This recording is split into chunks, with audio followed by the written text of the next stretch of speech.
My name is Clara. I'm 31 years old, and I want to tell you about the night my husband of 6 years slid a document across our kitchen table in front of his parents and told me I had two choices: sign it or get out of his house. He said it calmly, like he was asking me to pass the salt. His mother smiled. His father crossed his arms. And me? I sat there with my hands trembling in my lap. 8 months of preparation tucked inside a single text message to a woman waiting in a car parked right outside. But let me back up, because you need to understand how I ended up in that chair and why the next 45 minutes destroyed everything Marcus and his family thought they had built. I met Marcus Aldrich when I was 24. I was finishing my MBA at the University of Virginia, working part-time at a financial consulting firm in Charlottesville. Marcus was 29, already running a branch of his family's commercial real estate company, Aldrich Property Group. His father, Donald Aldrich, had founded it in 1994. His mother, Patricia, managed the books and considered herself the family's chief strategist in all things business, appearances, and control. Marcus was magnetic. Confident without being loud. He opened doors, remembered small details, and made you feel like the only person in any room. When he proposed after 14 months of dating, I said yes, without hesitation. My own parents had passed my mother from breast cancer when I was 19, my father from a heart attack 2 years later. I had my grandmother, Nana Helen, and a small circle of close friends, but no sprawling family. The Aldriches filled that gap, or so I thought. The first 2 years of marriage were good. Not perfect, but good. I left my consulting job because Marcus asked me to help manage the financial side of Aldrich Property Group. It made sense on paper. I had the degree, the skill set, and we were building something together. I restructured their accounting systems, renegotiated vendor contracts that saved the company over $340,000 in the first year alone, and brought in a digital marketing strategy that increased tenant inquiries by 60%. Patricia stopped calling me dear and started calling me the help behind my back. I know because Marcus's younger sister Lena told me. Lena was the only Aldrich who ever treated me like a human being. The problem started in year 3. Marcus began staying late at the office without explanation. His tone shifted warmer in public, colder in private. He started making financial decisions without consulting me, even though I was the one tracking every dollar. When I questioned a $75,000 withdrawal from the company's operating account, he told me to stay in my lane. Your lane? I said. Marcus, I built that lane. He didn't respond. He just left the room. That was the beginning of a pattern. Every time I pushed back, he pulled away. Every time I tried to discuss our future children, a house of our own instead of the property his parents technically owned, he deflected. And Patricia grew bolder. She started showing up at the office unannounced, auditing my work, questioning invoices I'd already approved. She once told me, in front of 2 employees, that I should be grateful Marcus gave me a position I wasn't qualified for.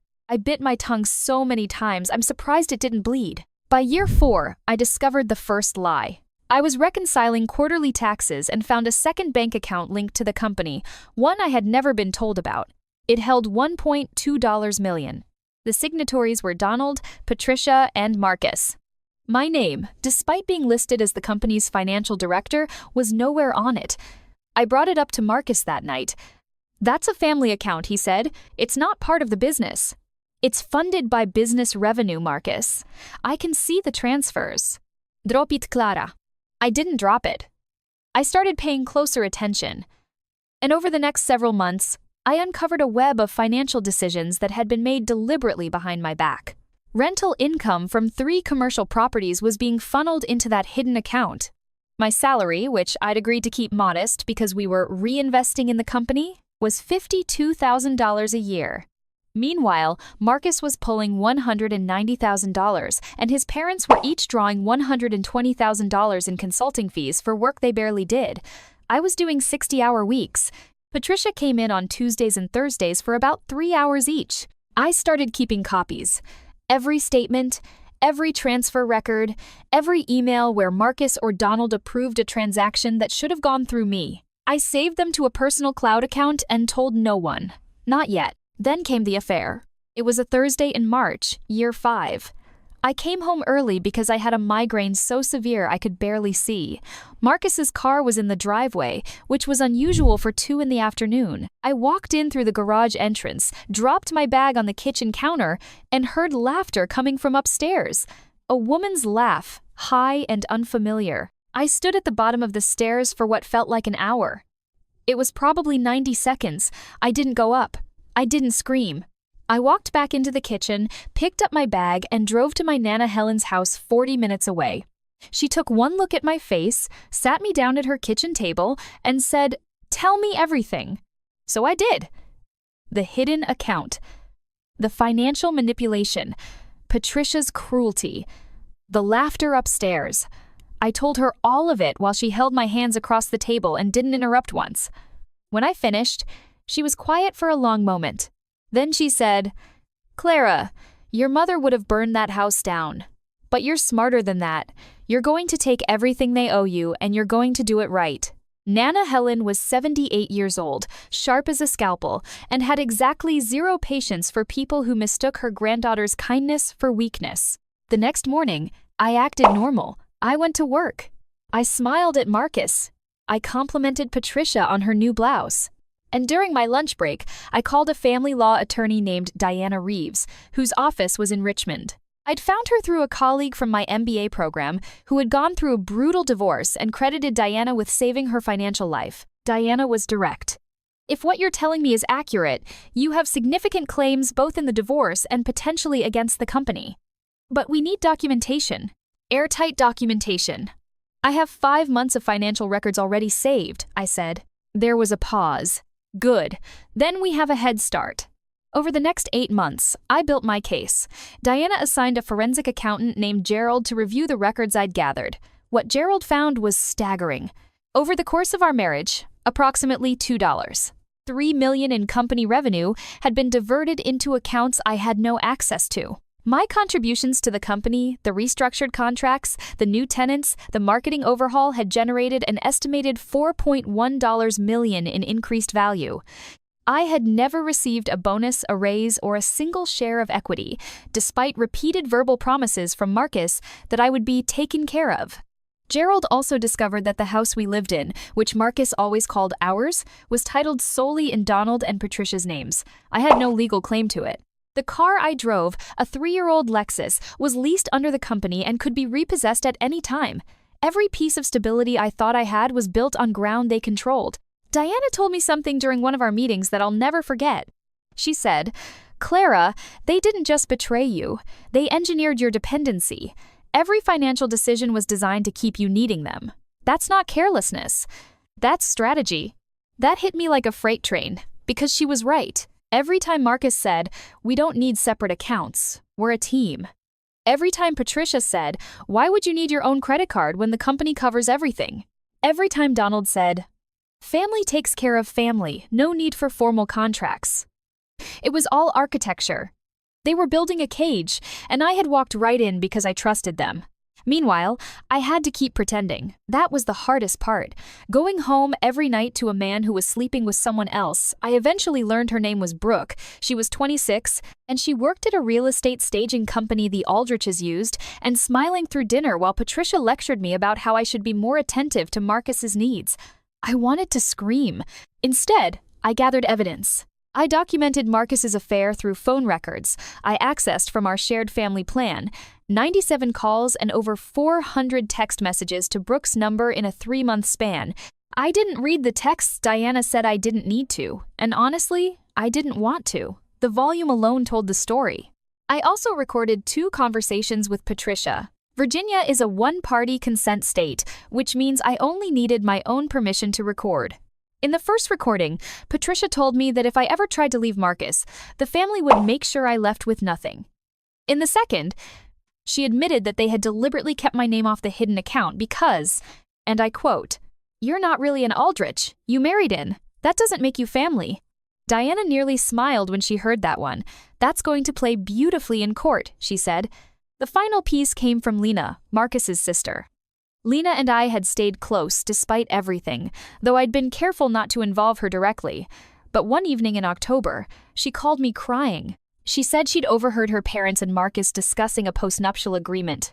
They wanted me to sign over any potential claim to company assets, the house, and future earnings, in exchange for a generous settlement of $30,000 if we ever divorced. $30,000? I said. Clara, they've been planning this for months. Dad's lawyer drafted it in August. They're going to present it to you at a family dinner and pressure you into signing on the spot. Mom said you won't know what it means because you're her words, not that kind of smart. I let that sink in. Patricia, who couldn't tell the difference between gross and net revenue, thought I wouldn't understand a legal document. Me, the woman with an MBA who had been running her family's finances for 5 years. When's the dinner? I asked. Next Saturday, the 19th. I called Diana that night. We had 11 days. We worked through every scenario. Diana brought in a colleague, a corporate litigation attorney named Samuel Park, to review my potential claims against Aldrich Property Group separately from the divorce. Samuel estimated that between unpaid compensation, withheld equity, and my documented contributions to company growth, I had a viable claim in the range of $800,000 to $1.4 million. On the divorce side, Diana was confident we could demonstrate both financial manipulation and marital misconduct.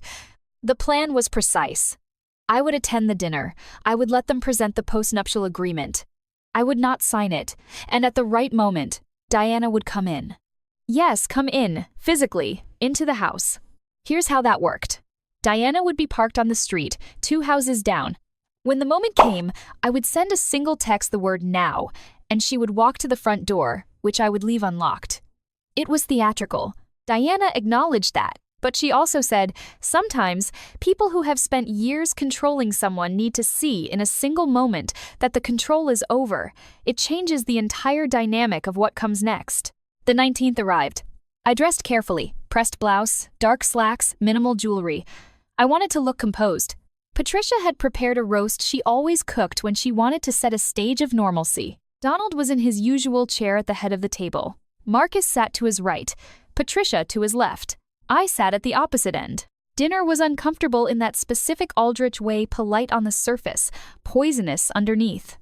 Patricia made a comment about how I'd been distant lately.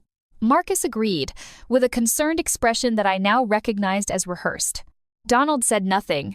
He was the closer. He'd wait until the end. We finished eating. Patricia cleared the dishes, which she never did. That was always my job. When she came back, Marcus reached into a folder on the chair beside him and pulled out a document. 8 pages, stapled in the corner. He slid it across the table to me. Clara, we need to talk about protecting the family's assets, he said. This is just a standard agreement. It clarifies what belongs to the business and what's marital property. It's straightforward. I picked it up. I read the first page slowly. The language was dense, but I understood every word. It was worse than Lena had described. Not only did it waive my claims to company assets and the house, it included a clause stating that I acknowledged I had no ownership interest in any Aldrich entity, past or present, and that my role in the company was administrative support with no managerial authority.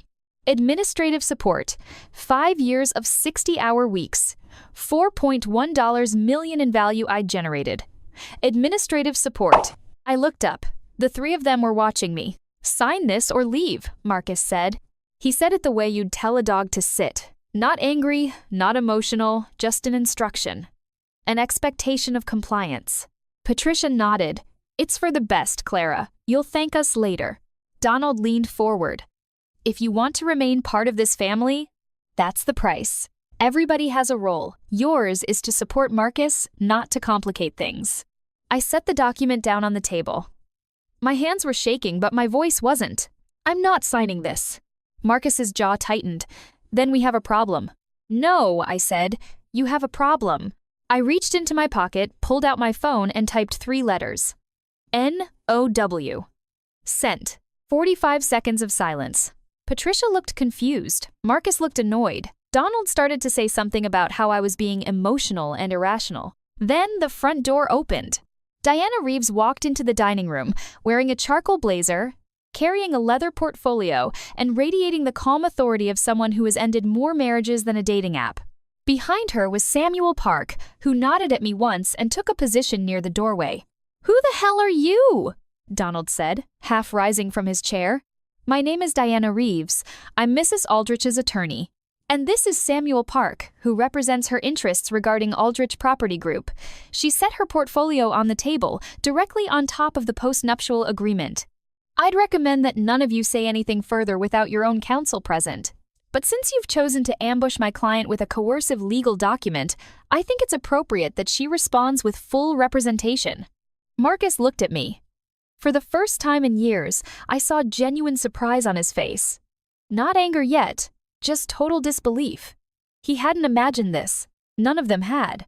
Because in their minds, I was the quiet girl with no family, no resources, no power, the one who would always comply because she had nowhere else to go. Diana opened her portfolio. I'm going to walk you through a few things. First, Mrs.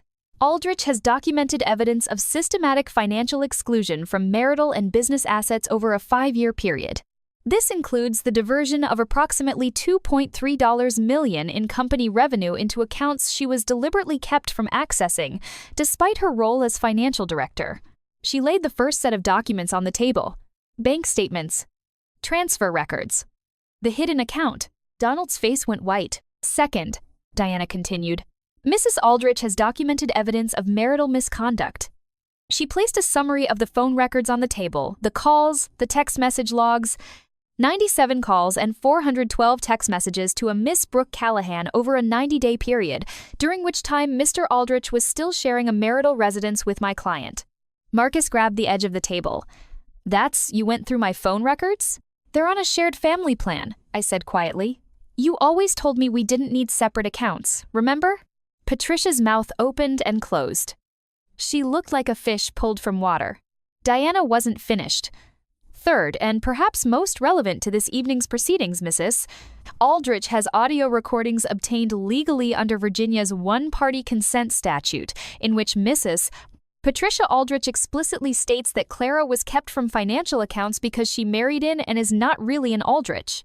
Additionally, Mrs. Tad, Patricia Aldrich threatened that if Clara ever left the marriage, the family would ensure she left with nothing. Diana pressed play on a small digital recorder. Patricia's voice filled the room, clear as glass. You're not really an Aldrich. You married in. That doesn't make you family. Patricia's hand flew to her chest. You recorded me? In my own home? In the home that's titled in your name, yes, Diana said. The same home you allowed your son to present to his wife as their shared marital residence, while retaining sole ownership, which, incidentally, further supports our claim of deliberate financial deception. Samuel Park stepped forward then. Mr. Aldrich, Mr. and Mrs. Aldrich Sr., I represent Clara's interests with respect to the business. Based on our forensic analysis, Clara's contributions to Aldrich Property Group generated approximately $4.1 million in increased company value.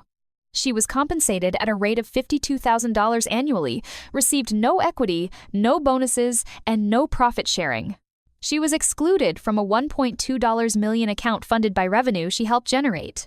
Our filing will include claims for unjust enrichment, breach of implied contract, and fraudulent misrepresentation. He placed a second set of documents on the table, Gerald's forensic accounting report. Every number, every transfer, every discrepancy. The room was silent for what felt like a full minute. Then Donald did what Donald always does. He tried to take control. This is extortion, he said, standing up. You come into my home with threats and recordings and you think... Mr. Aldrich, Diana interrupted, her voice still perfectly level. I'd strongly encourage you to stop talking. Everything said in this room can and will be referenced in proceedings. You presented my client with a coercive postnuptial agreement, in the presence of family members, with no independent counsel available to her, and with an explicit ultimatum, sign or leave. That is textbook duress. Any court in Virginia will void that document on its face, and every word you say now builds our case. Donald sat down. Marcus finally looked at me. Really looked at me. And what I saw in his eyes wasn't remorse. It was calculation. He was already trying to figure out the damage, the exposure, the cost. He didn't care that he'd hurt me. He cared that I'd outmaneuvered him. Clara, he said slowly, we can talk about this. Just the two of us. We don't need lawyers. We're still married. We're still married because I needed time to build this case, I said, and now it's built. Diana handed him a set of papers. These are divorce filings. My client is requesting equitable distribution of marital assets, spousal support based on the demonstrated disparity in financial benefit during the marriage, and full accounting of all Aldrich Property Group finances for the duration of her employment. She is also requesting that the court appoint an independent auditor to review the company's books. An auditor? Donald's voice cracked. You can't. That's a private company, Samuel responded. When a spouse is also an employee who has been systematically defrauded, the court absolutely can order an independent audit. And based on what we've already found, I suspect there's more to discover. That was the moment Patricia started crying. Not out of guilt, out of fear. Because if an independent auditor went through those books, they wouldn't just find what had been done to me. They'd find everything: the inflated consulting fees, the unreported income, the tax implications of funneling business revenue into personal accounts. I stood up. Diana and Samuel flanked me. I looked at the three people who had spent 6 years treating me like I was disposable, who had smiled to my face while engineering my dependence, who had sat across this table tonight expecting me to sign away my dignity for $30,000. I gave you 6 years, I said. I gave you my skills, my time, my trust. I restructured your company. I increased your revenue. I kept your books clean. And you repaid me by hiding money, lying to my face, and sleeping with someone else. You told me to sign or leave. I'm choosing a third option. I'm taking what's mine. I walked out of that dining room, through the front door and into the cold November air. Diana's car was idling at the curb. I got in the passenger seat, and for the first time in months, I exhaled. How do you feel? Diana asked. Terrified, I said, and free. The aftermath unfolded over 7 months. Marcus hired a high-profile attorney from Northern Virginia, but the evidence was overwhelming. The forensic accounting report alone was 127 pages.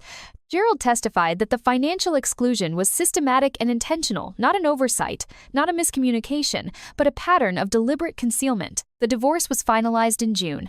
I received $410,000 in equitable distribution, $4,200 per month in spousal support for 3 years, and my personal belongings, which honestly didn't amount to much. The things that mattered were the things I'd saved: my mother's jewelry, my father's books, a quilt Nana Helen had made me when I graduated college. The corporate case took longer but hit harder. Samuel negotiated a settlement of $925,000 from Aldrich Property Group, which included compensation for unpaid equity, withheld bonuses, and damages for fraudulent misrepresentation of my role. Donald and Patricia fought it viciously, but the recordings were devastating. No jury in Virginia would have sided with a mother-in-law who said on tape that her daughter-in-law wasn't really family while profiting from her labor. The court-ordered audit revealed additional irregularities in the company's tax filings. I don't know the full extent of what happened after that, but Lena told me the IRS opened an inquiry in September. Donald reportedly had to hire a tax attorney and pay a 6-figure settlement to avoid criminal charges. Marcus and Brooke stayed together for about 4 months after the divorce. She left him after she realized the money wasn't as abundant as he'd represented. Apparently, losing nearly $1 million in a settlement and facing an IRS audit makes you less attractive. Who could have guessed? Patricia stopped speaking to Lena after she found out Lena had warned me about the postnuptial agreement. That broke my heart, because Lena had risked her relationship with her entire family to help me. I told her she would always have a place in my life, and I meant it. We still talk every week. She's the sister I never had by birth, but absolutely have by choice. I moved to Richmond. I used part of the settlement to put a down payment on a small townhouse titled in my name, only my name. I went back into financial consulting, this time for myself. I started a small firm specializing in helping women identify financial manipulation in marriages and business partnerships. It's not a large operation. 2 employees, a steady client base, and work that means something to me every single day. Nana Helen came to see the townhouse the week I moved in. She walked through every room, touched the walls, looked out the kitchen window at the little backyard with the dogwood tree. Then she sat down at my kitchen table, my table, and said, "Your mother would be so proud of you, and your father would have hated those people." I laughed until I cried. I want to share a few things I learned from this experience, because I think they matter. First, document everything. I know it sounds clinical. I know that when you're in the middle of heartbreak and betrayal, the last thing you want to do is organize spreadsheets, but those records saved my life. Every bank statement, every email, every recording. They were the difference between walking away with nothing and walking away with what I was owed. If something feels wrong, write it down. Save it. Back it up somewhere they can't reach. Second, silence is a strategy. For 8 months? I said nothing. I smiled.